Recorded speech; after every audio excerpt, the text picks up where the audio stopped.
For the 999th time, you know, this is not for likes, views, shares, or anything like that. Um, I just want to get this off of my chest. Simply put, there there are two types of people in this world. Well, as far as dating goes, there's two type of people. There are ones who look extremely good and have it and could pull whatever man or woman they want. And then there are those who don't look the part, don't look good. They can pull whatever man or woman they want, but it's not for the long haul. It's more for a fun time, not a long time kind of ordeal. There are women like, as beautiful as Emma Stone, Emma Watson, Margot Robbie, Tiffany Haddish, Sydney Sweeney, Sabrina Carpenter. I can even go as far as saying Raven Simone before Raven Simone became Raven Simone. Then you have men like uh, Channing Tatum, for example, and uh, Ryan Reynolds, and maybe Tay Diggs, or Tyrese, or I don't know, some very good looking, majestic men. Those are the men and women that could could pick any man or woman they want and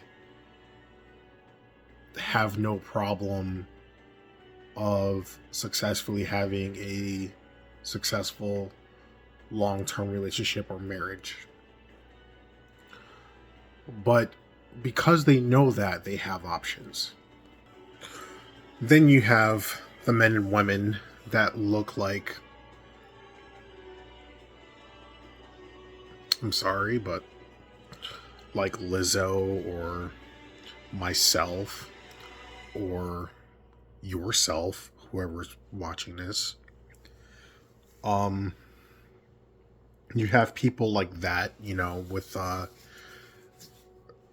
extreme body positivity, like feminism. They want to be body positive when it suits them, but um, if everyone had a magical genie or they could wish or snap their fingers to get anything and everything they want, they would lose all the weight in the world, have six pack abs, and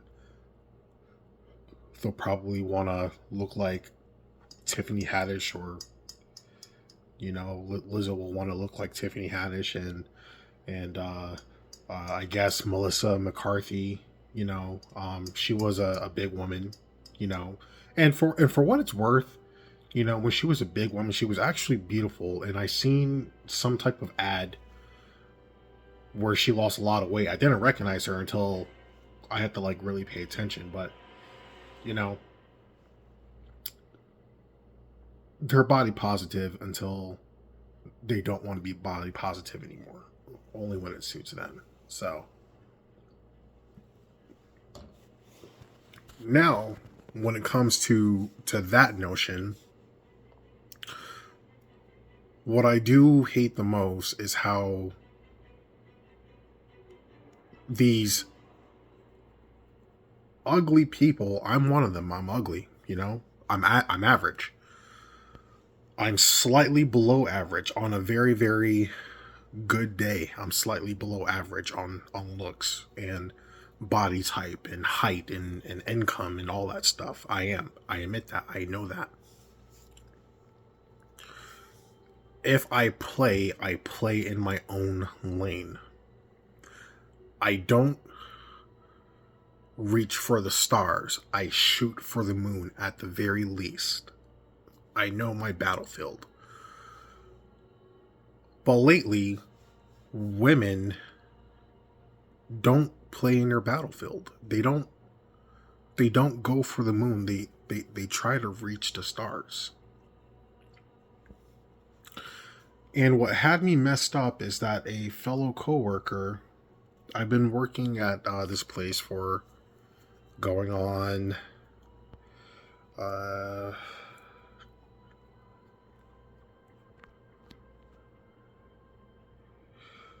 uh, going on 9 months. It's 8 months now, and next month will be nine.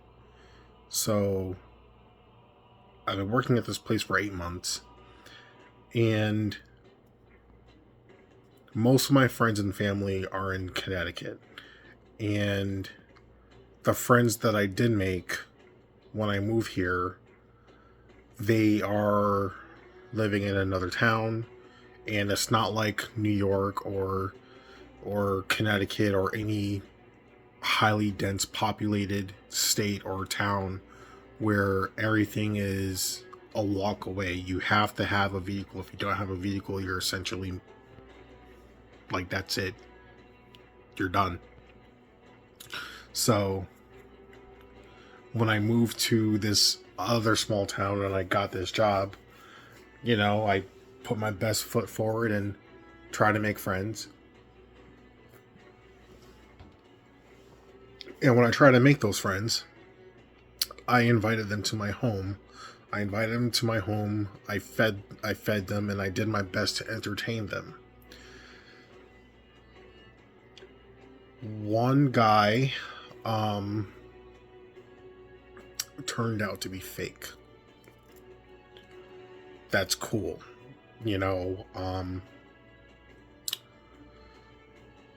Like a Judas or a Benedict Arnold, he's just doing what he think is best, but true colors show one way or another.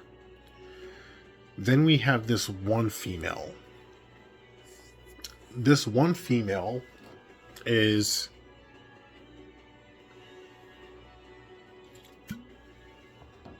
the father is a full-blooded Mexican from her. That's what she told me. And her mom is 100% white. When you see this woman, when you see her, when you talk to her, you can clearly tell that her Mexican side is completely dominating her Caucasian side. But she talks proper. She doesn't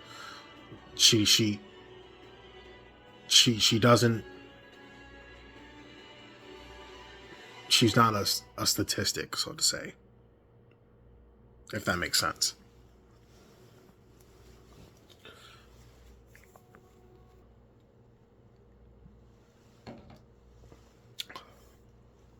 But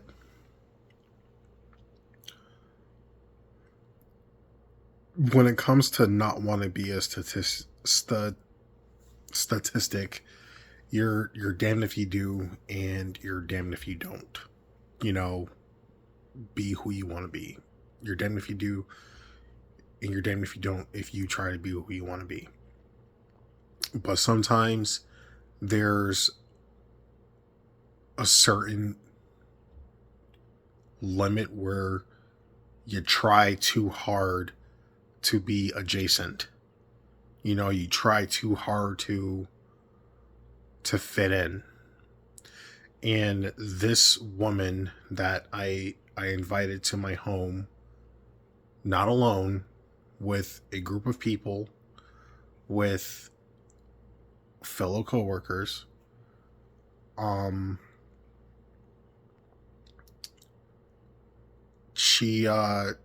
she eventually showed her true colors over time.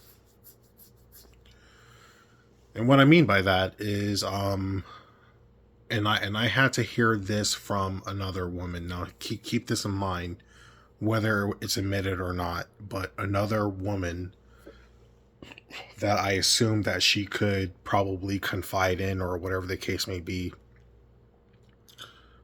told me things that she was saying about me behind my back.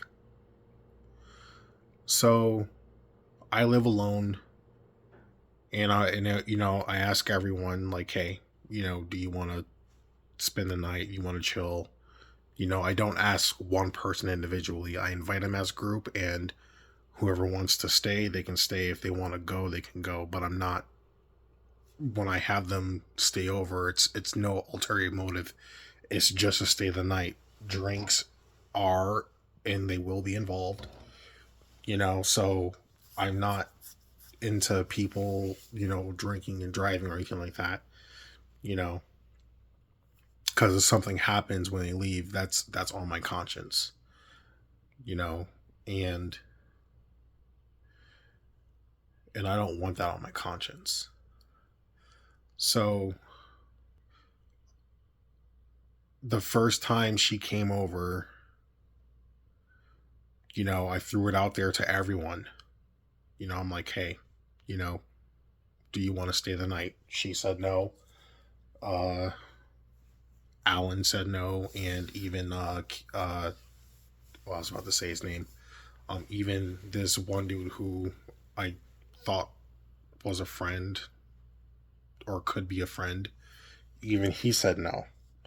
So I'm like, okay, that's cool,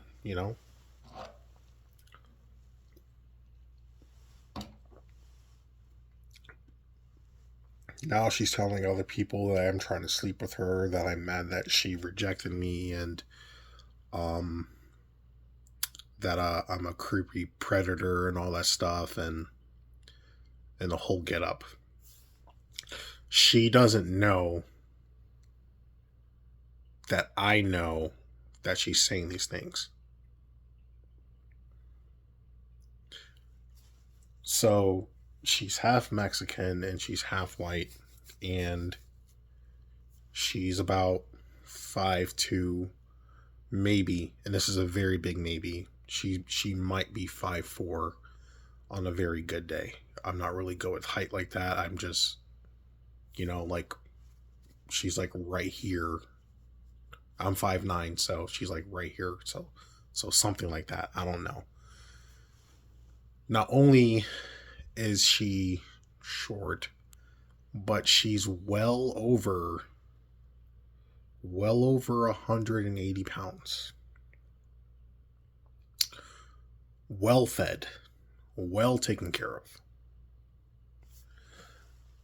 There are times, so I work in the shop, but other people, they go between the shop and they go in the store and back and forth. So someone told me that they smelled her body odor, and it's not that kind of body odor. It's hey, have you taken care of your reproductive area body odor? So I'm not saying anything. I frankly don't care. I'm not gonna like go out of my way and smell if someone has like good hygiene or something like that. Like that's weird, that's creepy, and I'm not trying to find out. But with all that being said, she has a nerve to talk behind my back, spread rumors, false information, and like not even have the nerve to say it in my face. I might confront her on my final weeks of my employment there, just to let her know that she's like fake fucked up, and she should, only shoot for the moon and not for the stars. But How could you be fat, stank, and a liar at the same time? That makes no sense. None at all. Over the years, and when I mean years, I mean it took me a long time to withhold what I truly want to say to people, because what I truly want to say to people will hurt their feelings. Unfortunately, because of that, I've learned, when people say, hey, just be honest, like, even I can't, you know, the same people that tell me that is how I say things or how I deliver things or the context or whatever, they ask me to tell them the truth when they're literally the same people that tell me that I hurt their feelings when I tell the truth. So I just can't do it anymore. I unfortunately have to lie. I have to lie or find the nicest way to make them feel good about their delusion, so to say. So yeah, my last few weeks that I have, I'm gonna let her know, like, hey, you know, I know what you've been saying behind my back, and that's kind of messed up. But respectfully, you are just a kid. You just turned into a drinking age adult and whatnot. So I'm gonna let it go. I'm gonna let her know that I spared her feelings, that I did. You know,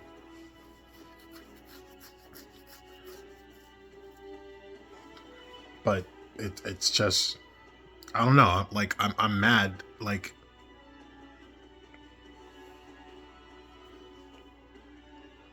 How listen, you're a solid 5 on a good day. You're a solid 5 on a very, very good day.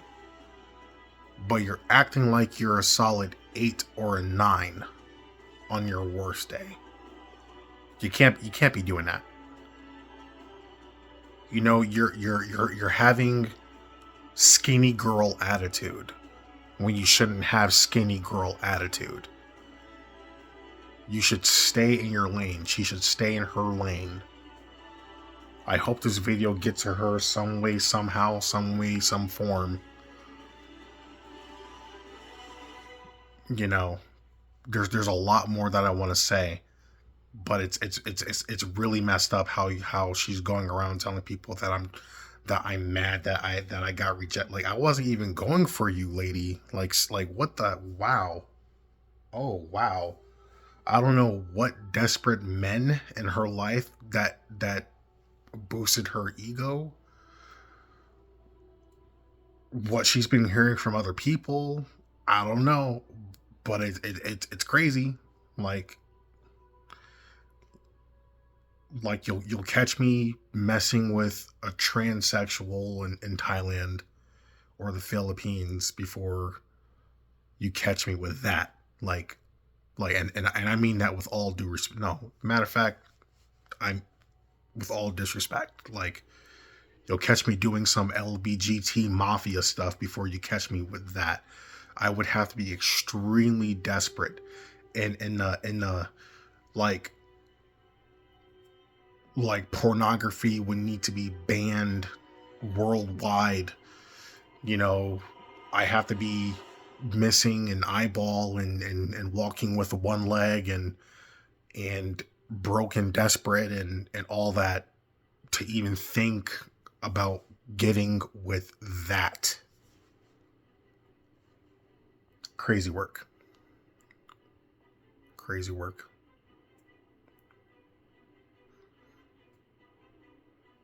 I believe men and women need to stop the rumors, stop the side hate. You're not the main character. You're a side character. I'm a side character. Our whole life is a filler episode. It's not the next exciting episode. You're a non-playable character in a filler episode.